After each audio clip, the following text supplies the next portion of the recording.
Hello students, welcome back to my YouTube channel study with Faisal. तो कैसे हैं आप सभी और कैसी चल रही है आप सभी की बोर्ड एग्ज़ाम की प्रिपरेशन। उम्मीद करता हूं आप सभी अच्छे होंगे और अपनी एग्ज़ाम की प्रिपरेशन बहुत ही बिंदास तरीके से कर रहे होंगे।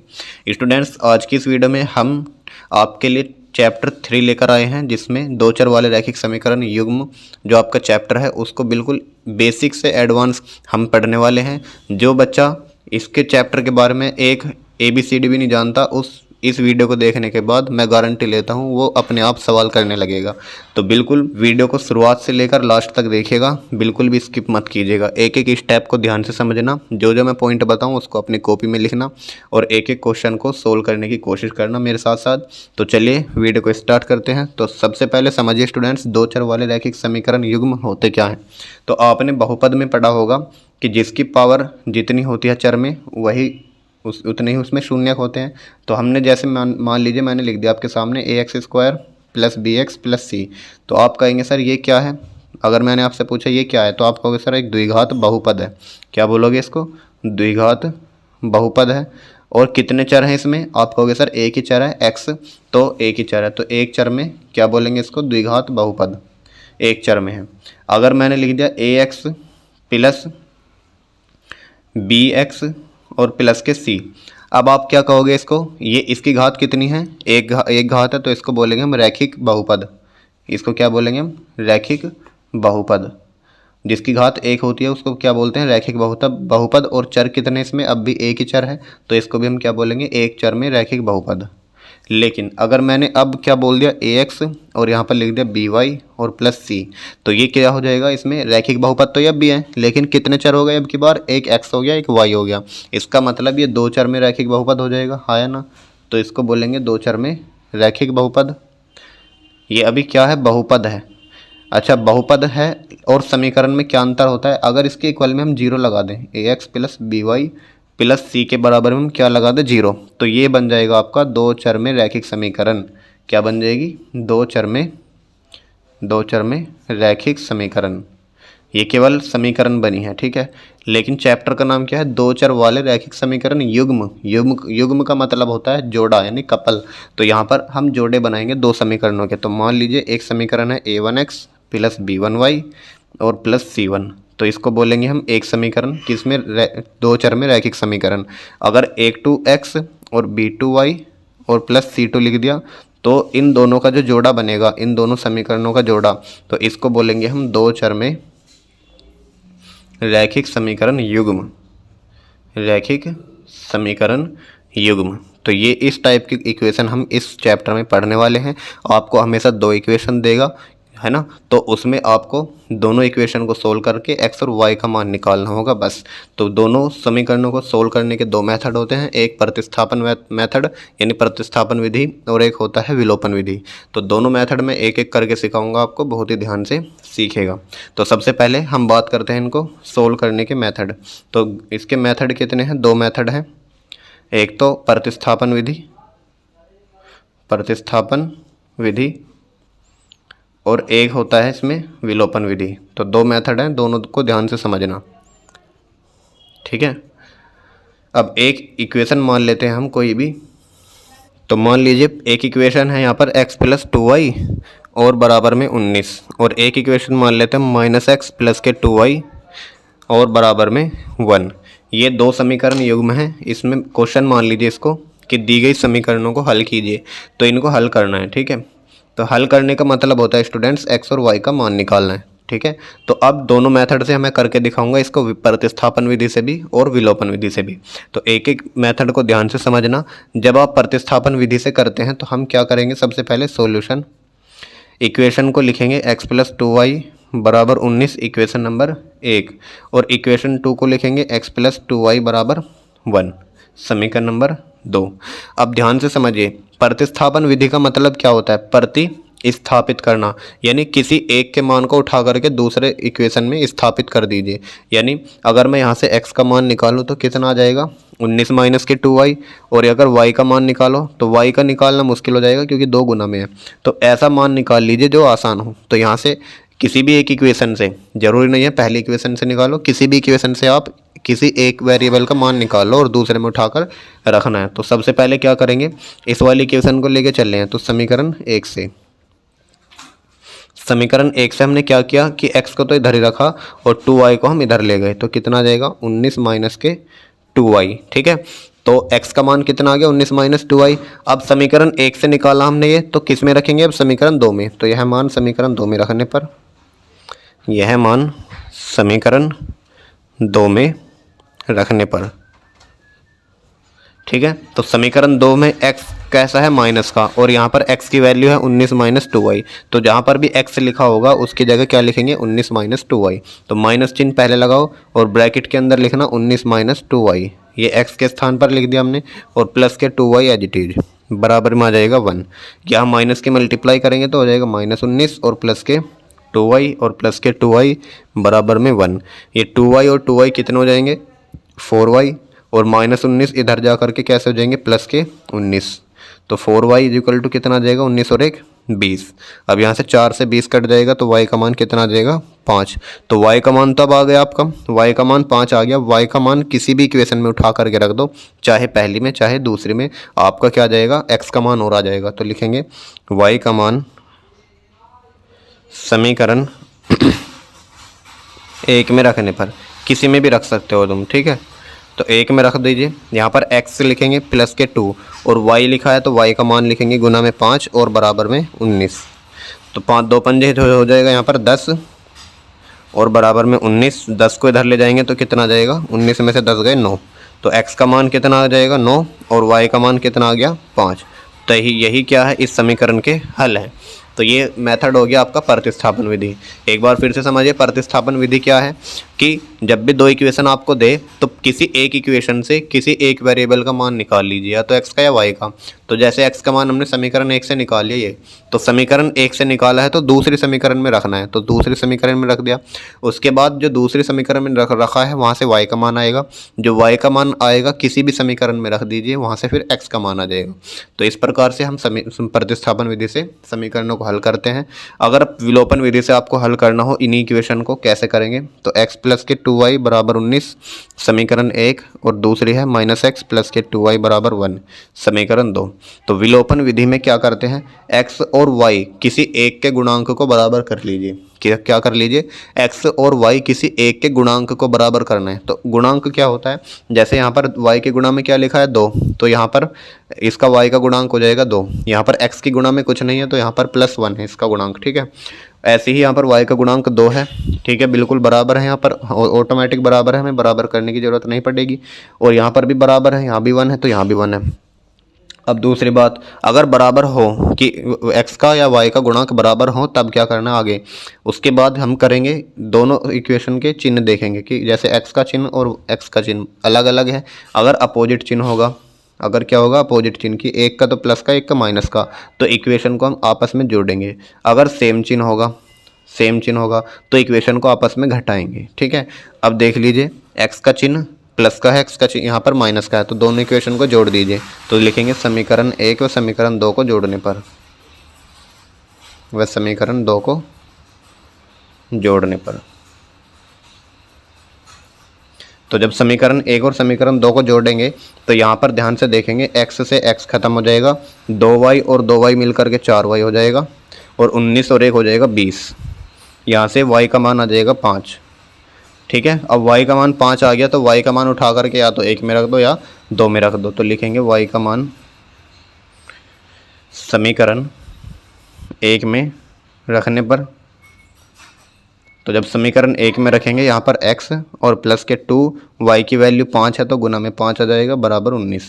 तो x प्लस के आ जाएगा 10 और बराबर में 19, और x का मान आ जाएगा यहाँ पर 9। तो देख लीजिए, समीकरण जो हमने प्रतिस्थापन विधि से करा उसमें भी x के मान 9 और 5 आए, मतलब x और y के मान 9 और 5 आए, और जो विलोपन विधि से हल करा उसमें भी x और y के मान कितना है 9 और 5 आए। तो मेथड किसी से भी कर लीजिए, आंसर आपका सेम ही आने वाला है। तो दोनों मेथड को अच्छे से नोट कर लीजिए। अब हम क्वेश्चन की ओर बढ़ते हैं जो बोर्ड एग्जाम में आए हुए क्वेश्चन है, नोट कीजिए फटाक से। देखिए स्टूडेंट्स, क्वेश्चन नंबर फर्स्ट आपके सामने, ये 2024 में आपसे पूछा गया था। क्वेश्चन है निम्नलिखित रैखिक समीकरण युग्मों को हल कीजिए। ये दो रैखिक समीकरण आपको दी गई हैं और इसको हल करना है। अब उसने बोला है केवल हल कीजिए, तो आपकी मर्जी है, आप कोई सा भी मेथड लगाओ, ठीक है, या तो प्रतिस्थापन विधि लगाओ या फिर विलोपन विधि लगाओ। लेकिन अगर सवाल अपने आप से अपने पास से बोलता कि इसे प्रतिस्थापन विधि से हल कीजिए या विलोपन विधि से हल कीजिए, तब आपकी मजबूरी बन जाएगी कि उसी मेथड से आपको सोल्व करनी होगी जिससे सवाल ने बोला है। लेकिन अगर सवाल में ऐसा कुछ नहीं लिखा है कि इसको इस विधि से हल करना है, बस खाली ये लिखा है कि हल करो, तो तब आपके पास दो चांसेस हैं, दो ऑप्शन है कि किसी भी तरीके से आप कर सकते हैं, ठीक है। तो हम किसी भी मेथड से इसको कर सकते हैं। और सीधा कितने नंबर में पूछा जाता है देख लीजिए, 4 नंबर में आपसे पूछा गया है। तो कैसे करेंगे, सबसे पहले जो इक्वेशन आपको दी गई है उनको सही रूप में लिख लीजिए। 0.2x प्लस 0.3y और बराबर में 1.3, ठीक है। इसमें अगर मैं दशमलव हटाऊंगा नीचे आ जाएगा 10, यहाँ से दशमलव हटाएंगे 10 आ जाएगा, और यहाँ से दशमलव हटाएंगे 10 आ जाएगा। ये 10 10 10 सब कट जाएंगे, तो कितना आ जाएगा ऊपर 2x और प्लस के 3y और बराबर के 13। ये बन गई समीकरण नंबर 1। इसी प्रकार से ये वाली समीकरण लिखिए, 0.4x माइनस 0.5y और बराबर 0.7। यहाँ से पॉइंट हटाएंगे तो 10 आ जाएगा, पॉइंट हटाएंगे 10 आ जाएगा, पॉइंट हटाएंगे 10 आ जाएगा। ये 10 10 10 खत्म हो जाएंगे, कितना आ जाएगा 4x माइनस के 5y बराबर में 7, समीकरण नंबर 2। अब बिल्कुल आसान वाली समीकरण आपके सामने बन गई है, इनको आप आराम से सोल्व कर सकते हैं। तो किस मेथड से करेंगे, या तो प्रतिस्थापन से करो या फिर विलोपन से करो। तो मैं आपको सजेस्ट करूँगा कि आप विलोपन से करिए, क्योंकि वो आसान होता है। इसमें देखिए यहाँ पर x का गुणांक है 2, यहाँ पर x का गुणांक है 4, तो x के गुणांकों को बराबर कर लीजिए। तो ये 2 है, ये 4 है, तो बराबर कब बनेंगे, जब दोनों 4 4 हो जाएंगे। तो यहाँ पर 4 बनाने के लिए हम समीकरण 1 में 2 से गुना कर देंगे। तो लिखेंगे समीकरण 1 में 2 से गुना करके, 2 से गुना करने पर, जब 2 से गुना कर देंगे तो यहाँ पर बन जाएगा 2 दूनी 4x प्लस के 2 तिया 6y और बराबर 13 दूनी 26। ये समीकरण नंबर 3 मान लीजिए इसको, ठीक है। और ये वाली समीकरण 2 है, समीकरण 3। अब यहाँ पर भी 4 है, यहाँ पर भी 4। अब समान चिन्ह है, और जब समान चिन्ह होते हैं तो हम आपस में इक्वेशन को घटाते हैं। तो समीकरण 2 में से समीकरण 3 को घटाने पर, तो लिखेंगे समीकरण 2 माइनस समीकरण 3, इनको घटाएंगे आपस में। तो जब घटाते हैं तो कैसे घटाते हैं, ध्यान से समझिए। जो समीकरण, जिस समीकरण में से घटा रहे हैं उसको तो ऊपर लिखो, जैसे हमने 2 समीकरण में से घटाया है तो इसको ऊपर लिख लिया।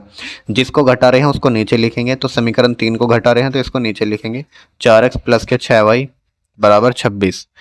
अब जब घटाते हैं तो सभी के सामने यहाँ पर चिन्ह पलट दीजिए। यहाँ पर प्लस का चिन्ह है तो माइनस आ जाएगा, यहाँ प्लस है तो माइनस आ जाएगा, यहाँ भी प्लस है तो माइनस आ जाएगा। अब 4x प्लस के 4x माइनस के ख़त्म हो गए, ये माइनस के 5y माइनस के 6y, तो कितने हो जाएंगे माइनस के 11y। ये 7 हैं, ये माइनस के 26 हैं, तो कितना हो जाएगा माइनस के 19 हो जाएगा, ठीक है। तो माइनस से माइनस खत्म, और y का मान कितना आ जाएगा 19/11। एक सेकंड स्टूडेंट्स, यहाँ पर छोटी सी मिस्टेक हो गई है, जब सवाल में यहाँ पर माइनस चिन्ह भी है, ठीक है। तो यहाँ पर माइनस के 0.7 लेना था हमें, सवाल में 0.7 माइनस का था, ठीक है। तो यहाँ पर भी माइनस क्या आएगा, माइनस 0.7, और यहाँ पर भी माइनस क्या आएगा, और यहाँ पर भी माइनस आएगा। तो यहाँ पर -7 और माइनस के 26 जुड़ करके कितने हो जाएंगे, माइनस के 33। माइनस से माइनस खत्म, और 11 से 33 कितनी बार जाएगा, 3 बार। तो y का मान आ जाएगा 3, ठीक है। थोड़ी सी गलती हो गई थी, उसको सुधार लीजिएगा। अब y का मान आ गया, तो y का मान निकलने के बाद किसी भी इक्वेशन में उठा के रख दो, चाहे 1 में, चाहे 2 में, चाहे 3 में।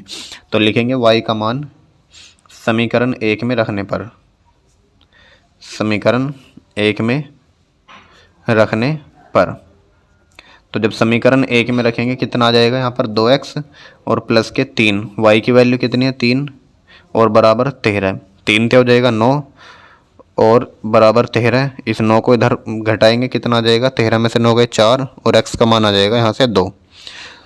अतः x बराबर कितना आ जाएगा 2 और y बराबर आ जाएगा 3। इस प्रकार से आंसर को ब्रैकेट में लिख देंगे। यह आपका देख ले 4 नंबर का सवाल आता है, बोर्ड एग्जाम में ज़रूर आता है, इसकी प्रैक्टिस कर लीजिएगा। ऐसे ही क्वेश्चन आए हुए हैं 1-2 और मैं देता हूँ, उसको आप होमवर्क मान लीजिए, उसको खुद कर लेना। चलिए नोट कीजिए फटाक से। पहले देखिए स्टूडेंट्स, ये वाला क्वेश्चन आपको खुद से करना है। क्वेश्चन दिया गया है 3x - 5y - 4 बराबर 0 और 9x बराबर 2y प्लस के 7 ठीक है। इसको थोड़ा सा पहले आप बना लीजिएगा इक्वेशन को कि एक्स वाई एक तरफ और बिना एक्स वाई वाला एक तरफ, इस 4 को इधर ले जाएंगे तो क्या बन जाएगा 3x - 5y बराबर 4, इक्वेशन नंबर 1 मान लेना।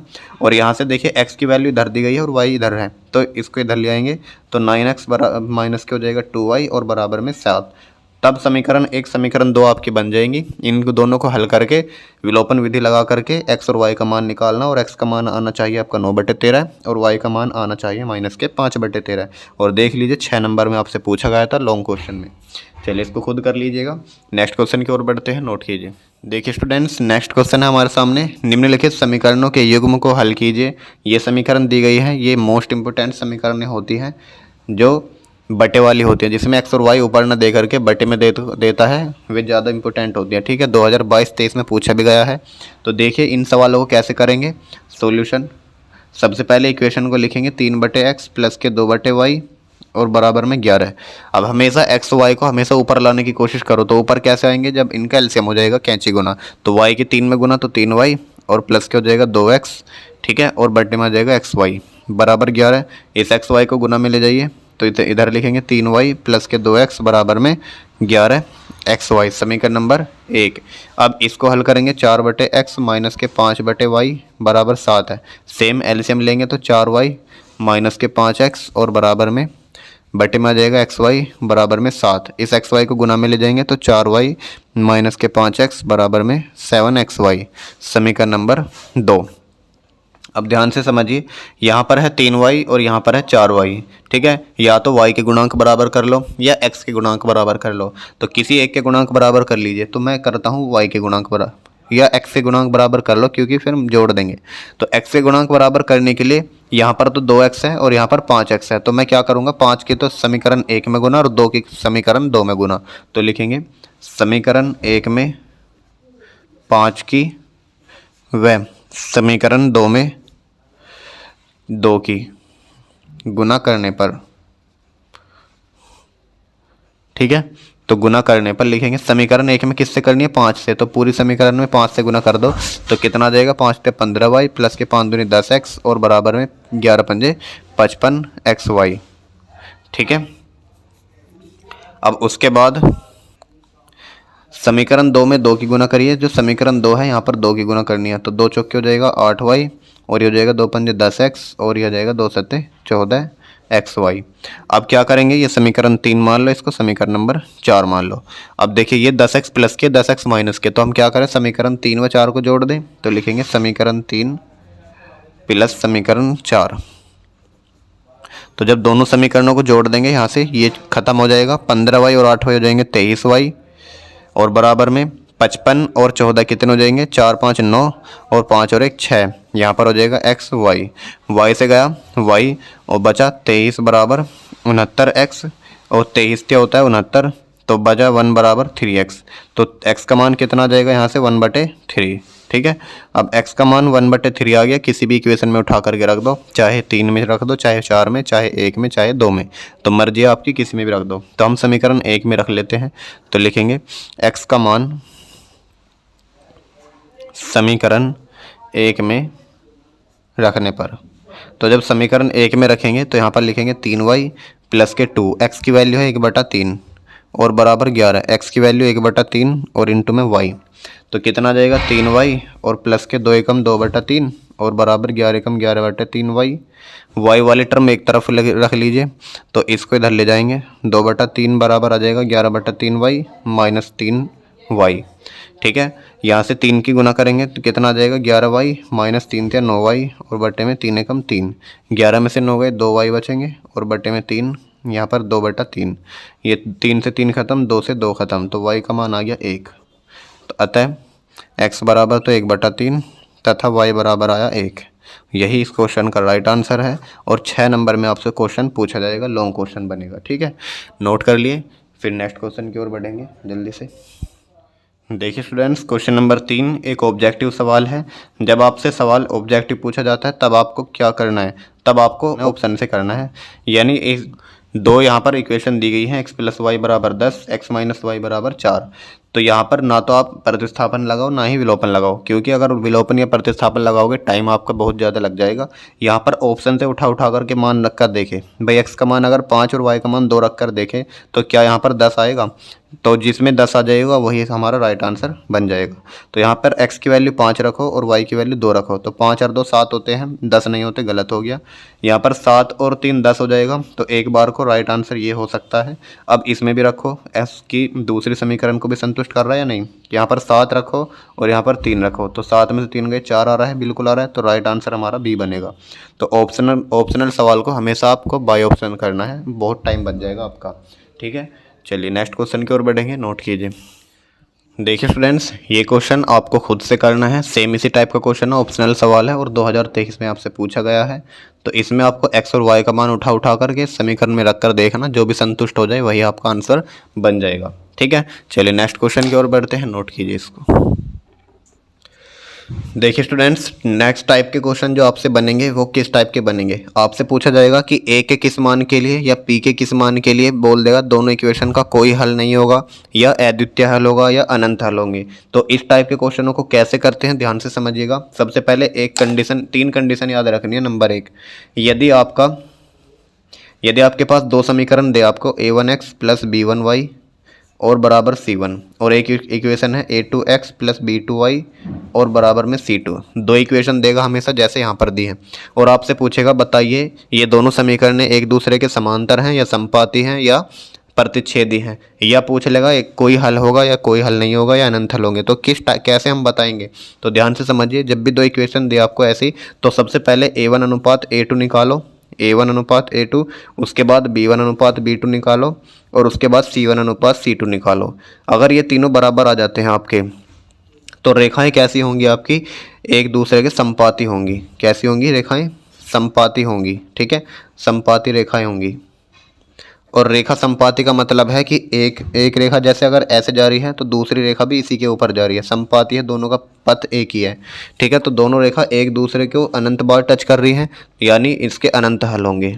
ठीक है, जो जितनी बार टच करता है उतने ही हल होते हैं, तो इसके हल कितने होंगे, अनंत हल होंगे इन वाली समीकरणों के। एक बार फिर से समझिए, जब भी आपका a1 अनुपात a2, b1 अनुपात b2 और c1 अनुपात c2 बराबर आ जाएगा, तो रेखाएं कैसी होंगी आपकी, समपाती, और उनका हल क्या होगा, अनंत हल होगा। यदि दूसरी कंडीशन आपका जो a1 अनुपात a2 बराबर आ रहा है b1 अनुपात b2 के, लेकिन c1 अनुपात c2 के बराबर नहीं आता, तब रेखाएं आपकी क्या कहलाएंगी, समांतर कहलाएंगी, समांतर रेखाएं कहलाएंगी। और अगर समांतर रेखाएं होंगी तो इसका मतलब एक दूसरे को कभी भी टच नहीं करेंगी। अगर कभी भी टच नहीं करेंगी तो कोई हल नहीं होगा, कोई हल नहीं होगा। ठीक है, अब तीसरी कंडीशन होती है लास्ट कंडीशन। यदि आपका a1 अनुपात a2 ही बराबर नहीं आ रहा b1 अनुपात b2 के, तो आगे निकालने की जरूरत ही नहीं है c1 अनुपात c2 को, बस शुरुआत वाली देखना है कि बराबर नहीं आ रहा। तो ये कैसी रेखा होंगी, प्रतिच्छेदी रेखा होंगी, प्रतिच्छेद करेंगी, है ना। तो प्रतिच्छेद करेंगी का मतलब क्या हो जाएगा कि एक रेखा अगर ऐसे है तो दूसरी रेखा इसको ऐसे काटेगी, प्रतिच्छेद करेंगी, तो इनका केवल एक हल होगा, क्योंकि एक ही बिंदु पे टच कर रही है एक दूसरे को, तो लिखेंगे केवल एक हल होगा। केवल एक हल का मतलब है जिसका कोई दूसरा हल ना हो, इसका मतलब अद्वितीय हल होगा। इसको ऐसे भी बोल सकते हैं, अद्वितीय हल।